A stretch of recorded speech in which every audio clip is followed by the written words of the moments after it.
Bueno, hemos llegado al final de el día de hoy y precisamente me toca predicar de ese texto que nuestro hermano leyó hace un momento, así que los invito a ir de nuevo a Efesios capítulo 5. La carta de Pablo a los Efesios capítulo 5, y espero que al final de esta predicación las hermanas me amen igual.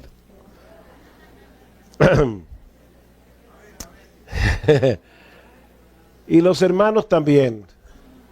¿No se oye? ¿No se oye? ¿Atrás no se oye? ¿Ahora sí se oye? Ok. Bueno.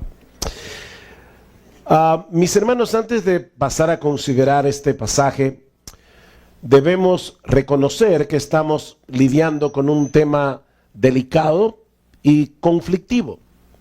El mundo de hoy rechaza abiertamente el concepto de sumisión, porque de inmediato lo asocian con la idea de abuso, esclavitud, inferioridad, debilidad de carácter. Sin embargo, yo espero mostrar en este mensaje que al hablar de las diferencias de los roles en el hogar, no estamos asumiendo la superioridad del hombre sobre la mujer. La Biblia enseña que el hombre y la mujer son iguales en dignidad, son iguales en valor. Y lo vimos en la primera ponencia cuando hablábamos del lente de la creación. Más aún, la Biblia se opone tajantemente al machismo y coloca a la mujer en una posición de honor y de honra que resulta sorprendente cuando comparamos la visión que se tenía de la mujer cuando este libro fue escrito. Por ejemplo, Platón decía, el filósofo griego, que si un hombre se comportaba como un cobarde en esta vida, iba a reencarnar en una mujer en la otra. En el Imperio Romano, las mujeres tenían una condición similar a la de los esclavos. De hecho, su estatus legal se describía con la palabra latina imbecilitas, de donde viene la palabra imbécil. Sí, hermanas, yo quiero que ustedes entiendan que este libro las emancipó. Así era como el mundo veía a las mujeres en la antigüedad. Y aunque algunas personas en el mundo antiguo propugnaron por un trato más humano con respecto a la mujer, la opresión era bastante generalizada, que es lo mismo que ocurre en el día de hoy en muchos países donde impera el Islam. Pero la Biblia no solo se opone a esa opresión y la condena, sino que coloca a la mujer en un plano de igualdad con respecto al hombre. Pablo dice en Gálatas capítulo 3, versículo 28, que en Cristo ya no hay judío ni griego, no hay esclavo ni libre, no hay varón ni mujer, porque todos vosotros sois uno en Cristo Jesús. Ahora, eso no quiere decir que el hombre y la mujer hayan dejado de pertenecer a géneros distintos o que no posean roles distintos en el hogar y en la iglesia. Lo que Pablo está diciendo en este pasaje es que el hombre no tiene un estatus espiritual superior a la mujer, como tampoco lo tiene el judío sobre el griego o el libre sobre el esclavo. Todos son igualmente salvos en Cristo, si son cristianos. Todos tienen la misma relación filial con Dios. Todos tienen la misma esperanza. Todos disfrutan la misma salvación y los mismos privilegios espirituales en la presencia de Dios. Así que independientemente de lo que diga el feminismo en el día de hoy, el cristianismo no oprime a la mujer, ni mucho menos da pie a que sean maltratadas y esclavizadas. Si alguno usa la escritura para justificar semejante barbaridad, es porque está distorsionando la enseñanza de la palabra de Dios. Habiendo hecho esta aclaración, ahora vamos a considerar ¿cuál es el lugar en el que Dios ha colocado a la mujer en el hogar, cuál es el lugar en el que Dios ha colocado al hombre en el matrimonio. Aunque el hombre y la mujer son iguales en dignidad y en naturaleza, ambos tienen roles distintos. Pablo dice en el pasaje de Efesios que acabamos de leer hace un momento, Efesios capítulo 5, que la mujer ha sido colocada bajo la autoridad de su marido y por lo tanto ella debe sujetarse al liderazgo de su marido. Ahora bien, ¿en qué consiste esa sumisión? ¿Cómo puede una mujer someterse a su marido, sobre todo si él no es digno de respeto? ¿Cuál es la razón por la que la mujer debe someterse? ¿O cómo luce esa sumisión en la práctica? Bueno, eso es lo primero que yo quiero que veamos para luego entonces considerar el rol de los hombres. Y les pido por favor que lean una vez más el versículo 22 de Efesios capítulo 5. Las casadas estén sujetas a sus propios maridos como al Señor. Estén sujetas. Esta palabra es un término militar y conlleva la idea de subordinarse, colocarse bajo el rango de autoridad correspondiente, someterse voluntariamente al liderazgo del otro. Maridos, la Biblia no ordena a los hombres someter a sus mujeres. No hay un solo mandamiento en la Biblia dirigido a los hombres para que sometan a sus mujeres. No, lo que la Biblia nos manda a ti y a mí es que las amemos. Es a la mujer que Dios le da la orden de someterse. Es ella la que debe colocarse en esa posición. Ahora bien, al hablar de sumisión dentro del matrimonio, no debemos perder de vista lo que el matrimonio es en esencia, porque eso determinará el tipo de sumisión que se requiere de la esposa. La esposa no es una niña. La Biblia habla de que los hijos están sujetos a los padres, pero no es en el mismo sentido que la esposa está sujeta al marido. Por lo que el matrimonio es, el esposo y la esposa tienen una relación de amor mutuo que está supuesta a ser la más íntima y cercana de todas las relaciones humanas. El matrimonio es un pacto de compañía donde dos adultos, la mujer no es una niña, son dos adultos que han venido a ser uno en un compañerismo singular y permanente. Y dentro de esa unión, uno de los dos, el marido, ha sido colocado en una posición de liderazgo y el otro, la esposa, ha sido colocada en un papel de sumisión.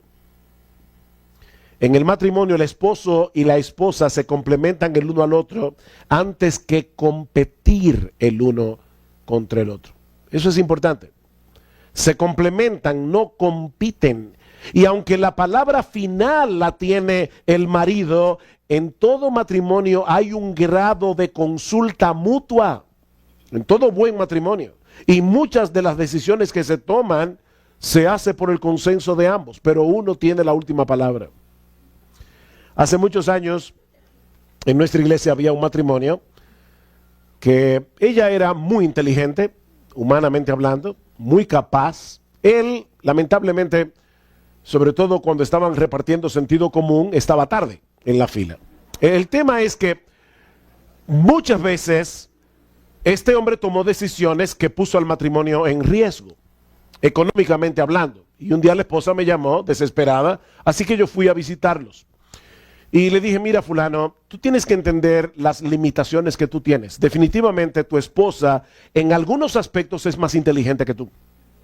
Entonces, era obvio. Ahora, debido a que ella es más inteligente que tú, mira, tú eres el marido, tú eres el que tiene que tomar la decisión final.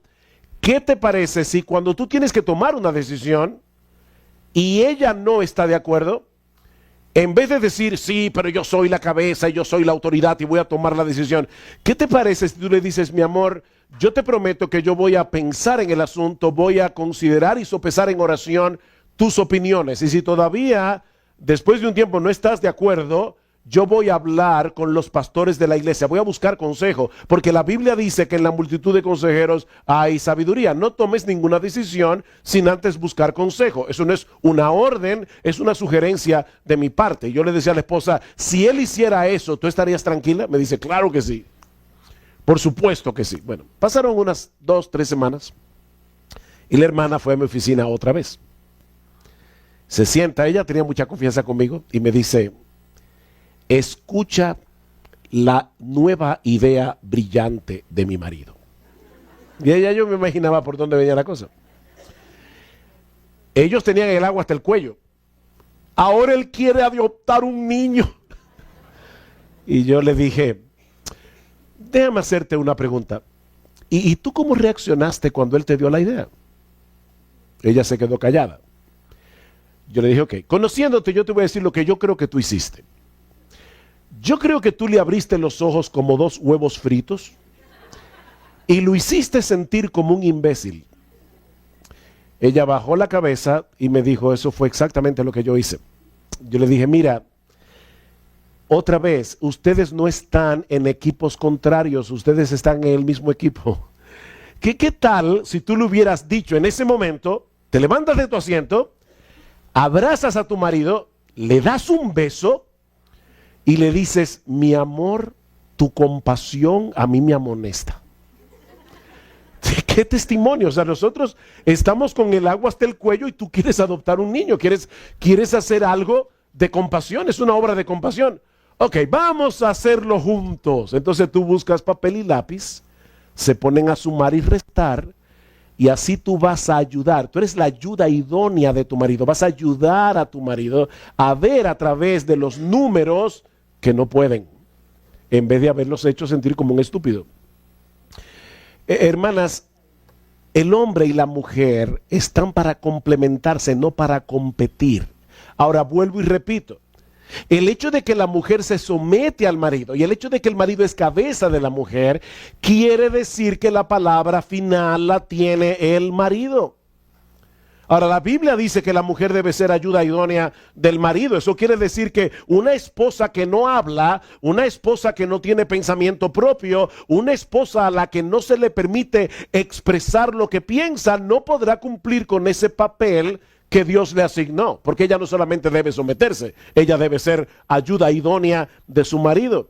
Así que, mis hermanas queridas, la sumisión no significa que la esposa sea inferior al esposo, no significa que sea un ente pasivo en el hogar, no significa que la mujer debe anular su creatividad, sus dones, sus talentos, tampoco significa que la mujer sea una esclava o que al casarse renuncia a su individualidad. No.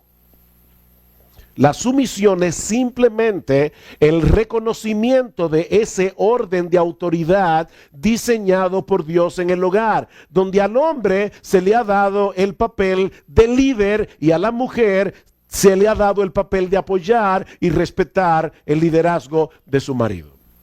¿Y cuál es el móvil que debe llevar a la mujer a hacer eso? A someterse voluntariamente a su marido. Vean otra vez el versículo 22. Las casadas estén sujetas a sus propios maridos como al Señor.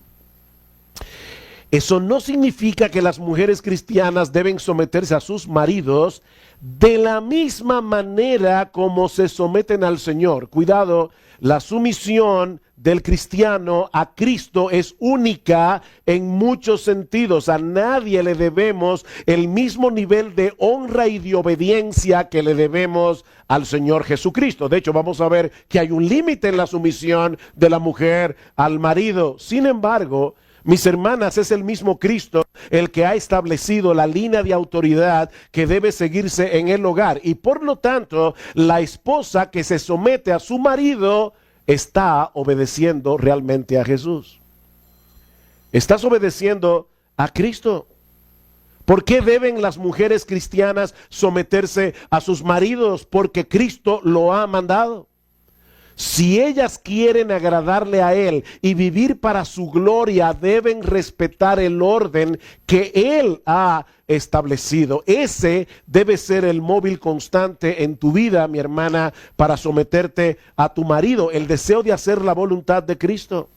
Él te ama, Cristo murió por ti, Cristo desea tu bien y Él posee pleno derecho sobre tu vida. ¿Tú deseas agradarle a Él? Entonces debes someterte a tu marido, porque esa es la voluntad expresa de tu Señor y de tu Salvador. Y noten que la razón que Pablo da en el texto no es cultural, no es que así se hacía en la época de Pablo. Es funcional y teológica. Versículo 23. Porque el marido es cabeza de la mujer, así como Cristo es cabeza de la iglesia, la cual es su cuerpo y Él es su Salvador. Pablo no está diciendo aquí que el marido debe ser cabeza de la mujer. ¿Notaron eso? Pablo dice que el marido es cabeza de la mujer. No es lo que debe ser. Es lo que realmente es. Esa es la posición que Dios le asignó al hombre desde la creación del mundo. Así como la cabeza dirige el cuerpo, así el hombre ha sido colocado en una posición de liderazgo para dirigir su hogar, incluyendo a su mujer. Ser hombre significa ser cabeza. Y cuando un hombre, maridos, cuando un hombre rehúsa asumir ese liderazgo, está atentando contra su misma naturaleza como hombre, está atentando contra su masculinidad, que fue lo que hizo Adán en el huerto del Edén. Por otra parte, Pablo dice aquí que este patrón de autoridad no sigue un modelo humano, es un modelo divino, la relación de Cristo con la iglesia, versículo 23. Porque el marido es cabeza de la mujer, así como Cristo es cabeza de la iglesia, la cual es su cuerpo y Él es su Salvador. El hombre es cabeza de la mujer, vuelvo y repito, no porque ser el modelo cultural de aquellos días, sino porque esa es la relación que Cristo tiene con su iglesia. Tanto el hombre como la mujer deben imitar a Jesús en dos roles distintos. La mujer imita a Jesús como aquel que se sometió voluntariamente al Padre. Y eso no lo hace menos Dios. El Padre es cabeza de Cristo, dice 1 Corintios capítulo 11. Y Cristo no es menos Dios por eso. Él no es inferior al Padre por eso. Pero el hombre asume el papel de Jesús como aquel que es cabeza de la iglesia, aquel que lidera a su esposa en amor, al punto de entregar su vida por ella. Versículo 23 al 24 otra vez. Porque el marido es cabeza de la mujer, así como Cristo es cabeza de la iglesia, la cual es su cuerpo y Él es su Salvador. Así que como la iglesia está sujeta a Cristo, así también las casadas lo estén a sus maridos en todo. Como la iglesia está sujeta a Cristo, las casadas lo estén a sus maridos en todo. ¿Es nuestro Señor un déspota que abusa de su autoridad para maltratar a la iglesia? Por supuesto que no. Es un esposo amante que la guía, la cuida, la protege y que estuvo dispuesto a dar su vida por ella. Bueno, mis hermanos, varones, masculinos, hombres, así deben amar los maridos a sus mujeres, como Cristo amó a la iglesia. Y las mujeres deben someterse a sus maridos como la iglesia está sujeta a Cristo. ¿Actúa la iglesia independientemente de Cristo? No debería. Bueno, pues así tampoco debe la mujer ser independiente de sus maridos. ¿Respeta la iglesia la autoridad de Cristo y hace lo que Él dice? Así debería ser. Y lo mismo debe hacer la mujer con el marido. Y miren, mis hermanas, déjenme decirles algo. Esto es un asunto de fe. Esto es un asunto de fe. Yo sé que ustedes ven a sus maridos, no son ángeles, son seres humanos que cometen errores. Y ustedes dicen, ok, pastor, mire, yo me sometería a un marido, pero a este. Sí, a este. Ese fue es el que tú tienes. Pero fíjate lo que dice Pedro en 1 de Pedro capítulo 3. Dice que así se sometían aquellas santas mujeres del Antiguo Testamento que esperaban en Dios estando sujetas a sus maridos. Ellas no esperaban en sus maridos, ellas esperaban en Dios. Esto es un asunto de fe, mi hermana. Hay mujeres que dicen, mire pastor, es que yo nací con otro tipo de temperamento. Hay hermanas de la iglesia que como que son sumisas por naturaleza. Déjame decirte algo, no hay una sola mujer que sea sumisa por naturaleza. Nadie nace así, ninguna mujer nace así. Nosotros nacemos rebeldes por naturaleza. Hay mujeres que son más calladas, hay mujeres que son más reservadas, pero sumisas, lo que la Biblia llama sumisión. No, ninguna hija de Eva es sumisa. Ninguna. La mujer debe tomar esa decisión. Y debe tomar esa decisión confiando en Dios. Así que cuando una mujer no es sumisa, no es un problema de temperamento, es un problema de incredulidad. Aquellas santas mujeres que esperaban en Dios, estando sujetas a sus maridos. Así las casadas, dice Pablo, deben estar sujetas a sus maridos en todo. Pastor, ¿y qué significa la palabra griega todo? Bueno, la palabra griega todo significa todo. Así también las casadas lo estén a sus maridos en todo. No es una sujeción parcial, no es, bueno, déjame ver si me convence, si yo estoy de acuerdo. Es en todo. La única excepción a esa regla es cuando la sumisión al marido implique una desobediencia clara a Cristo en su palabra. No, en ese caso no obedezcas a tu marido. Es necesario obedecer a Dios antes que a los hombres. Pero a menos que tú no puedas mostrar por la palabra que lo que tu marido te está pidiendo es un pecado, obedece a tu marido en todo. Y miren, hermanas, las mujeres son especialistas en buscar atajos para no someterse y para asumir una posición de autoridad con una dulzura. Mi amor, mi tesoro, mira, esta tarde me vas a llevar al supermercado a las 3. Luego me vas a buscar y me vas a llevar a casa de mi mamá. Y me vas a buscar a las 6. Y nada más falta que el marido le diga, sí, mami.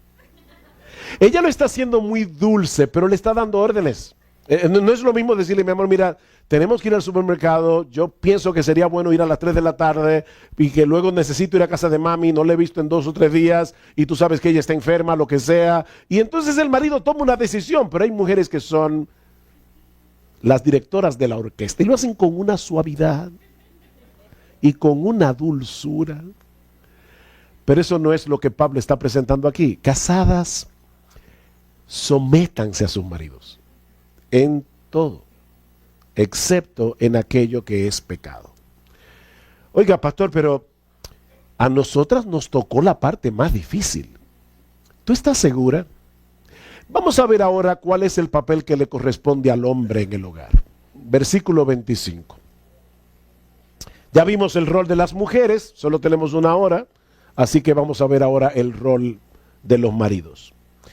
Maridos, amad a vuestras mujeres como Cristo amó a la iglesia y se entregó a sí mismo por ella.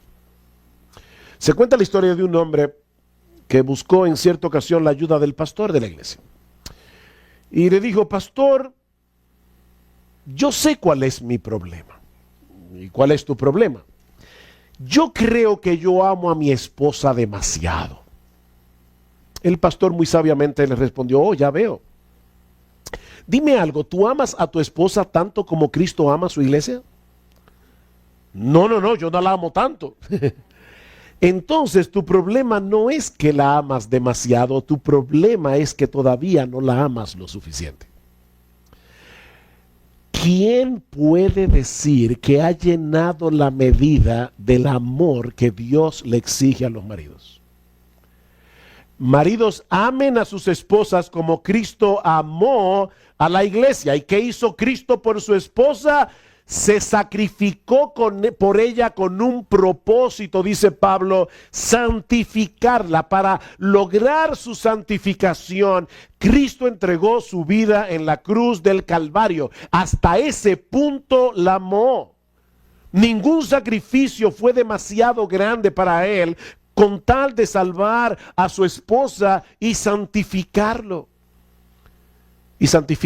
perdón. Por esa causa, Él dejó su trono en el cielo. Por esa causa, encubrió su gloria divina con el velo de su humanidad. Él vino a la tierra en forma de siervo y estando en esa condición sufrió el rechazo de sus propias criaturas. Fue escupido, fue burlado, fue coronado de espinas y finalmente clavado en una cruz. Marido, ¿tú amas a tu esposa demasiado? Pablo nos dice que los maridos deben amar a sus mujeres como Cristo amó a la iglesia. Y ya imagino a alguien diciendo, bueno, pastor, pero ¿cómo puedo yo, una débil criatura llena de defectos y de limitaciones, amar a mi esposa de ese modo? Bueno, ciertamente no podemos amar a nuestras esposas con el mismo nivel de amor con el que Cristo amó a la iglesia, pero sí podemos amarla con la misma clase de amor. Sí podemos amarla con la misma clase de amor. En otras palabras, probablemente no vamos a poder llenar la medida de su amor por nosotros, pero sí podemos y debemos imitarle a Él en el ejercicio de nuestro amor hacia nuestras esposas. El puritano William Gouge hace dos señalamientos interesantes con respecto a esta orden de Pablo en Efesios 5. En primer lugar, noten que Cristo buscó a una esposa que no era digna de su amor. Es decir, no había belleza en la esposa, no había atractivo alguno en la esposa. Cristo dio su vida por un grupo de hombres y mujeres que no lo merecían. Y yo digo esto porque algunas personas dicen, es que mi esposa últimamente se está comportando de una manera que me vuelve loco. Bueno, piensa por quiénes murió Cristo. Piensa por quienes murió Cristo. Dios muestra su amor para con nosotros en que siendo aún pecadores, Cristo murió por nosotros. Pero debemos notar en segundo lugar que Cristo atrajo a su esposa con cuerdas de amor para hacerla entonces digna de su amor. Él la recibió como estaba y entonces comienza a embellecerla. Mis hermanos, Cristo no esperaba nada de su esposa excepto lo que Él mismo decidió darle primero. Pregunta, ¿y cómo se aplica esto a los esposos cristianos? ¿Significa esto que yo debo buscar en la iglesia a la mujer más fea, a la que menos me guste y casarme con ella? Porque eso fue lo que hizo Jesús, ¿verdad? Él buscó una mujer que no era atractiva, así que yo voy a buscar a la que menos me... No, hermano, no. Dice en Ezequiel, te voy a quitar el deleite de tus ojos. Y por suerte hay diferentes gustos, ¿verdad? Porque si no, algunos nos hubiéramos quedado solos. Pero nadie puede levantarse todas las mañanas y llevarse un susto. La Biblia dice que tu esposa debe ser el deleite de tus ojos. Y hay diferentes gustos para todo el mundo. Gracias al Señor. Ese no es el punto.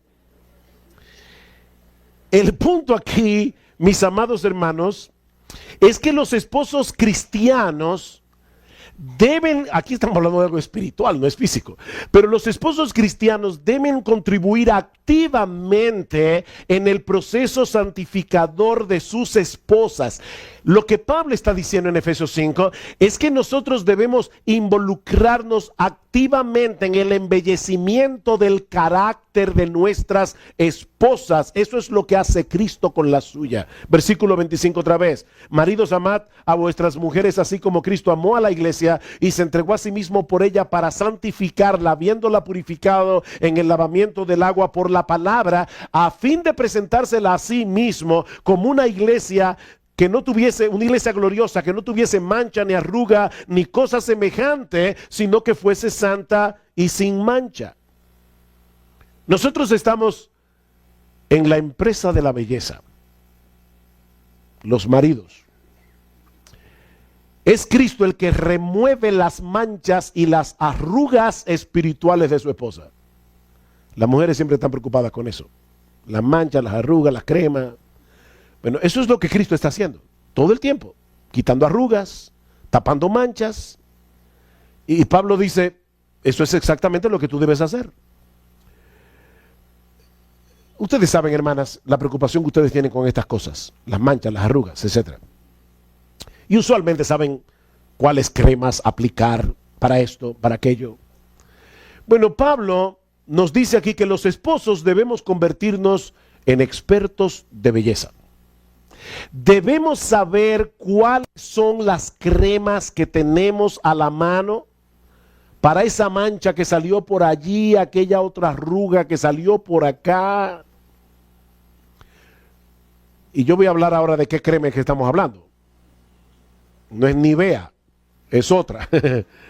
Pero eso no quiere decir que las esposas no tengan una responsabilidad con su propia santificación. No, no, mi hermana, tú tienes una responsabilidad porque tú eres cristiana con la santificación de tu carácter. Tú estás llamada a crecer en gracia y en el conocimiento de nuestro Señor Jesucristo. Pero lo que Pablo está diciendo es que los esposos jugamos un papel predominante, preponderante en ese proceso.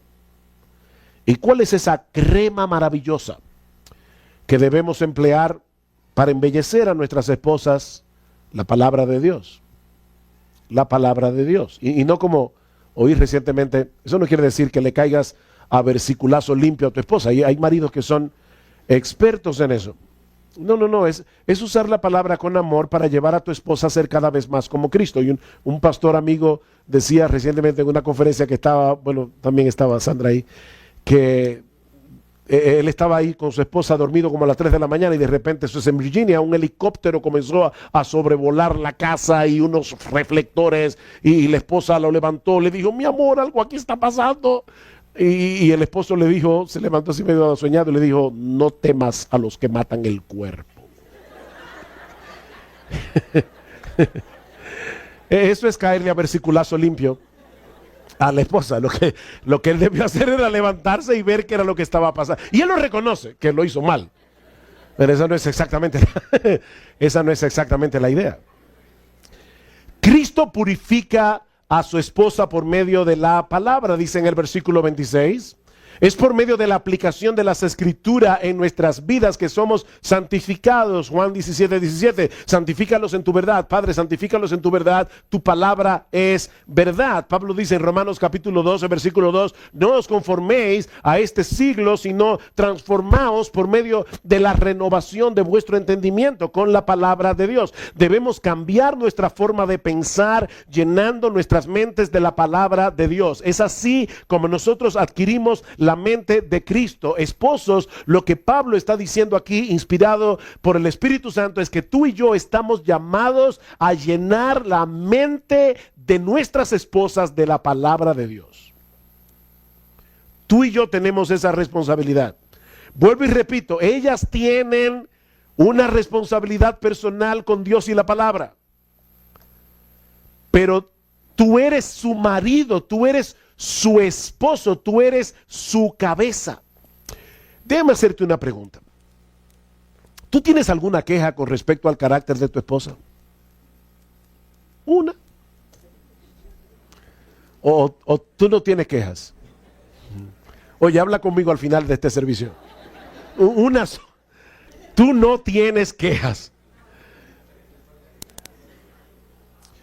Otra pregunta.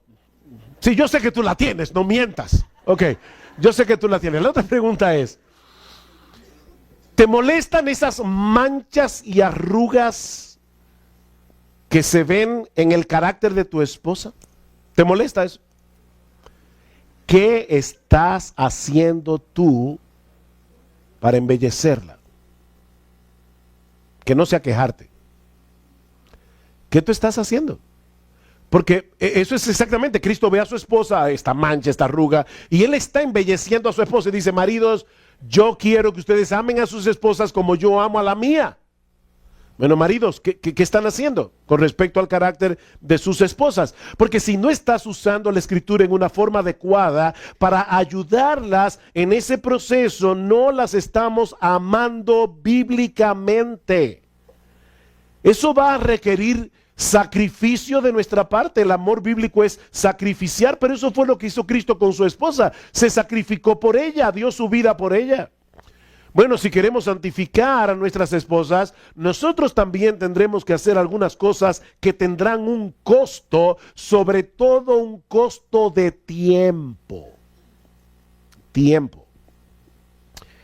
Tendremos que estudiar más a fondo la palabra de Dios.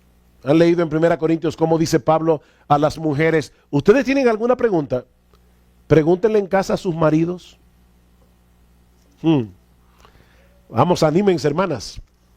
No vayan al pastor, vayan a su marido. Pregúntale. Eso lo obliga a él a estudiar la palabra de Dios. Tenemos que sentarnos más a menudo con nuestras esposas, conversar ciertos asuntos con ellas y darles una perspectiva bíblica. En ciertas ocasiones tendremos que tomar a los niños y llevarlos por ahí y decirle: mi amor, no te preocupes, te voy a regalar la mañana entera para ti. Yo me encargo de los niños, saca tu concordancia, es para que te pases la mañana estudiando sola tu Biblia. Y yo me encargo del resto, no te preocupes. 4 horas tuyas para ti sola. Y mi hermana, cuando él te las dé, no te duermas las 3 horas y media. Entonces, él te las está dando para que estudies tu Biblia. Anímala a memorizar pasajes de la Biblia. Memorízalos juntamente con ellas. Provéele los recursos necesarios para profundizar en el estudio de la Biblia. Mi amor, te compré este libro, te compré este comentario. Anímala. Hay muchas cosas que podemos hacer para ayudar a nuestras esposas en su crecimiento espiritual. Y ahora yo te pregunto, a la luz de ese cuadro, porque lamentablemente en 1 hora no se pueden responder todas las preguntas, pero una vez más, ¿tú estás amando a tu esposa bíblicamente hablando? ¿La amas como Cristo ama a la suya? ¿Cómo tú estás contribuyendo al proceso santificador de tu mujer? ¿Qué estás haciendo para crecer en el conocimiento de la palabra de Dios? Tú. Y así poder llevarla a aplicar mejor las escrituras. O eres de los esposos que se airan con el pecado de sus esposas y luego no hacen nada para ayudarlas. Decía Richard Baxter: el que se casa con una mujer coja, luego no puede molestarse cuando coge. Bueno, tú te casaste con una pecadora. ¿No lo sabías? Sí, yo sé que ella parecía un ángel el día de la boda. Pero era una pecadora redimida. Tú te casaste con una mujer que tiene sus pecados y sus debilidades, como tú tienes los tuyos. ¿O acaso tú no sabías que ella era pecadora? Bueno, entonces eso te pasó por bruto. Por tener una mala... Tú no leíste tu Biblia, porque la Biblia dice claramente que todos tenemos pecados hasta que lleguemos al cielo. O nunca había leído la Biblia. Ella es un ser humano imperfecto como tú, cuyos pecados debes sobrellevar como ella debe sobrellevar los tuyos. Y así contribuir con el proceso de santificación del uno y del otro. Ahora, no solo debes amar a tu esposa como Cristo amó a la iglesia, hay algo más que Pablo dice en este pasaje, versículo 28. Así también los maridos deben amar a sus mujeres como a sus mismos cuerpos. El que ama a su mujer, a sí mismo se ama. Algunos leen este como si fuera una comparación. Ama a tu esposa como tú amas tu cuerpo. Pero ese cómo no funciona en el texto original como una comparación, sino como una explicación. Ámala porque ella es tu cuerpo. Es como tu cuerpo porque ella es tu cuerpo. Ella es tu cuerpo. Hay un libro, yo no lo he leído, no sé si es bueno, pero me encantó el título. Dice: hazte un favor, ama a tu esposa. Hazte un favor al marido. Ama a tu esposa. Ámala como lo que ella es. Ella es tu otra mitad. Y yo puedo decir, por lo menos en mi caso, que es mi mejor mitad. Pero ella es tu otra mitad. Y Pablo asume aquí en ese texto el amor propio. Hay personas que dicen: lo primero más importante es ámate a ti mismo. Porque entonces, si no te amas a ti mismo, tú no puedes amar al prójimo como a ti mismo. No. La Biblia no te dice ámate a ti mismo para que puedas amar a tu prójimo como a ti mismo. No, la Biblia dice: ya que tú te amas a ti mismo, ama al prójimo con esa misma devoción. Bueno, dice el Pablo en el versículo 29, porque nadie aborreció jamás a su propia carne, nadie, sino que la sustenta y la cuida como también Cristo a la iglesia. Pastor, ¿y qué de esas personas que se suicidan? Eso es un tema delicado. Hay algún tipo de desajuste cuando una persona llega al punto de suicidarse. Pero déjenme decirles algo, a una persona que se suicida se mata porque él cree que va a estar mejor muerto que vivo. Así que como quiera, aún en el suicidio hay un amor propio operando allí, en una forma diabólicamente distorsionada, pero es amor propio. Es amor propio. Mis hermanos, en el mundo entero no hay una sola persona que no se ame a sí mismo. Tú te amas a ti mismo. Y al momento de tú casarte con tu esposa, la vida de ella quedó de tal manera ligada a la tuya que si ella viene a ser una desgraciada, tú serás un desgraciado. Y si ella viene a ser una persona feliz, tú vas a ser feliz. Es que son uno solo. Ustedes son una sola carne. Todo hombre se ama a sí mismo. Cuando tú tienes hambre, procuras comer. Cuando tienes sed, procuras beber. Cuando estás cansado, procuras descansar. Bueno, partiendo de esa realidad y tomando en consideración la unidad esencial del hombre y la mujer en el matrimonio, Pablo dice, amen a sus esposas como a sus mismos cuerpos. Ámenla porque ellas son su cuerpo. Ámala porque ella es parte de ti, así como la iglesia es el cuerpo de Cristo. Así tu esposa es tu otra mitad. Cristo cuida a su iglesia porque ella es su cuerpo. Bueno, de igual manera nuestras esposas están tan íntimamente ligadas a nosotros que son parte inseparable de nosotros mismos. Por eso, cuando un hombre ama a su esposa, ¿qué dice Pablo en el versículo 28? Léanlo en el texto. Así mismo se ama. Cuando un hombre está amando a su esposa, así mismo se ama. ¿Tú quieres ser feliz en tu matrimonio? Yo supongo que sí. Procura la felicidad de tu esposa, porque de eso depende tu propia felicidad. Si ella es desgraciada, tú lo serás también, porque ambos forman una unidad. Todo el bien que le hagas a ella, te lo estás haciendo a ti mismo, y todo el daño que le hagas también. Es por eso que el matrimonio es análogo a la relación de Cristo con la iglesia, versículo 29 al 32. Porque nadie aborreció jamás a su propia carne, sino que la sustenta y la cuida, como también Cristo a la iglesia, porque somos miembros de su cuerpo, de su carne y de sus huesos. Por esto dejará el hombre a su padre y a su madre, se unirá a su mujer, y los dos serán una sola carne. Grande es este misterio, mas yo digo esto respecto de Cristo y de la iglesia.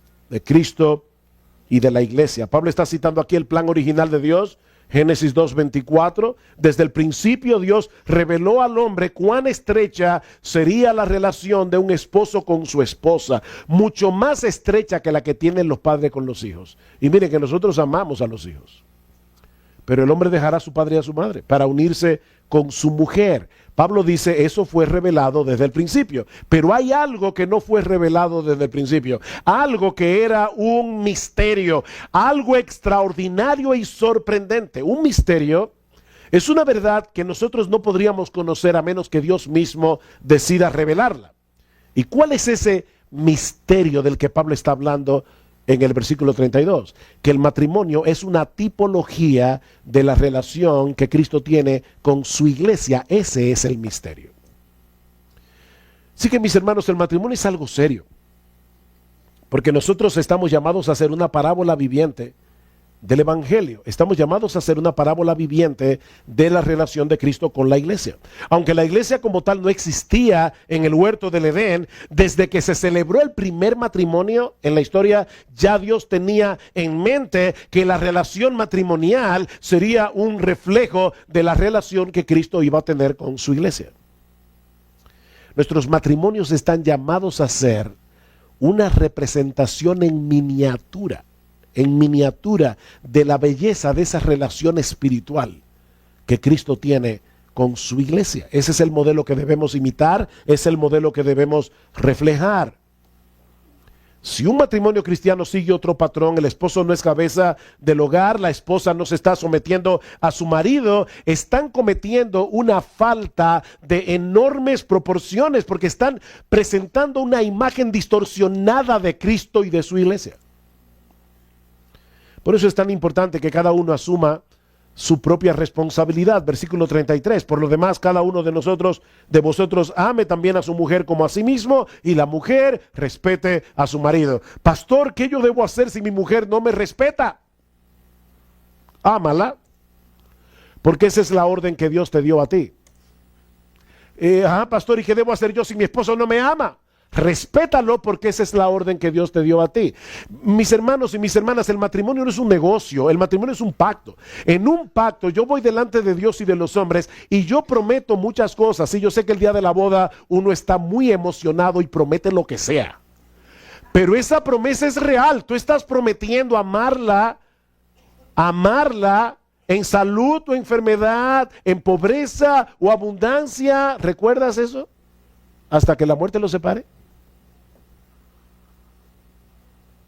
Y yo recuerdo, tenía un profesor en el seminario que decía, mira, olvídate de creer o de estar completamente seguro que tú amas a tu esposa el día de la boda, porque ese día es fácil.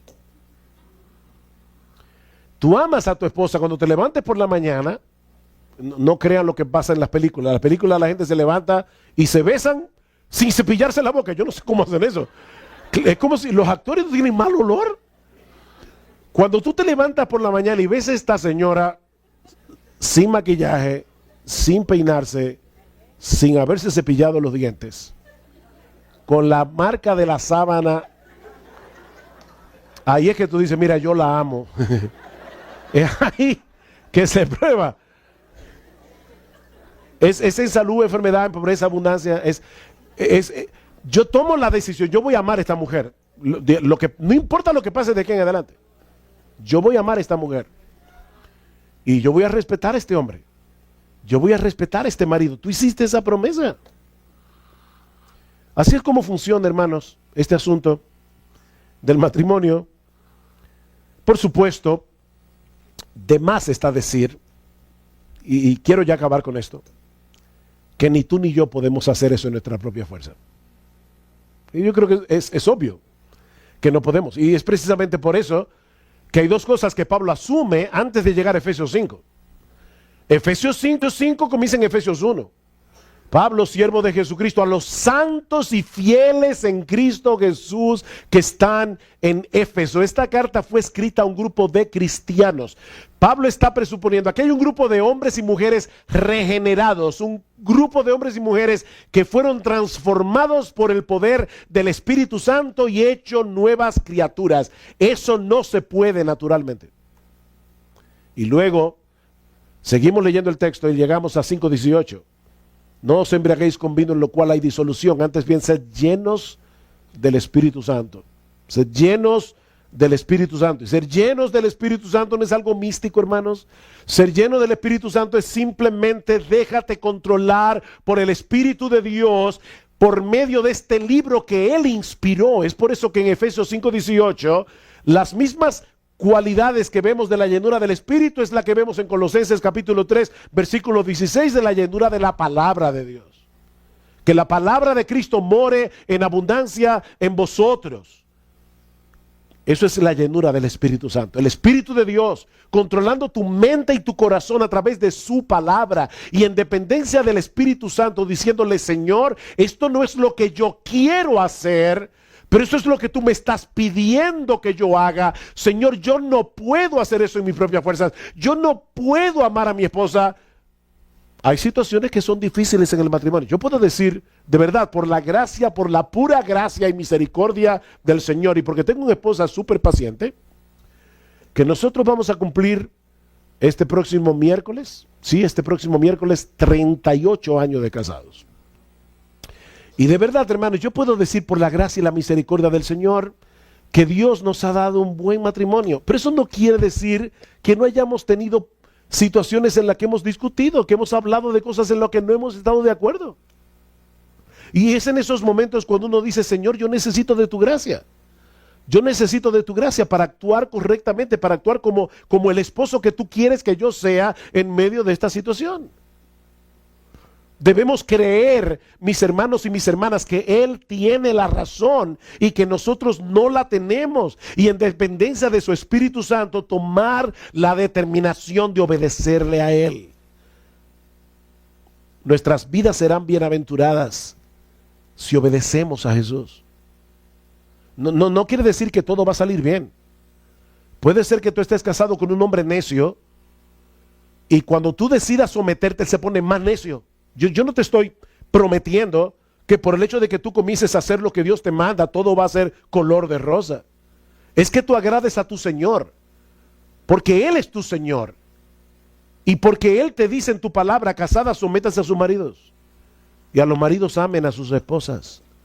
Y cuando hagamos eso, Cristo será más ampliamente glorificado y exaltado cuando otros puedan ver representaciones genuinas, aunque imperfectas, de la relación de gracia que Él tiene con su iglesia.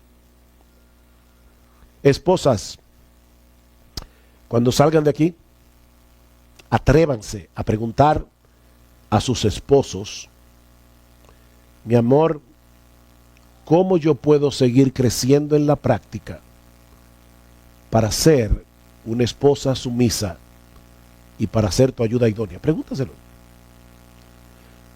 Atrévete. Eso sí, no te molestes con la respuesta. Pídele al Señor, dame humildad, Señor. Esposo, atrévete. Atrévete a preguntarle a tu esposa: mi amor, ¿cómo yo puedo seguir acercándome al modelo de amor que Cristo tiene por su iglesia? Y luego busquen juntos el rostro de Dios en oración, pidiendo perdón y restauración. Wow, ¿cómo sería eso si el mundo pudiera ver en la iglesia matrimonios así? Oh, que el Señor bendiga cada uno de los hogares aquí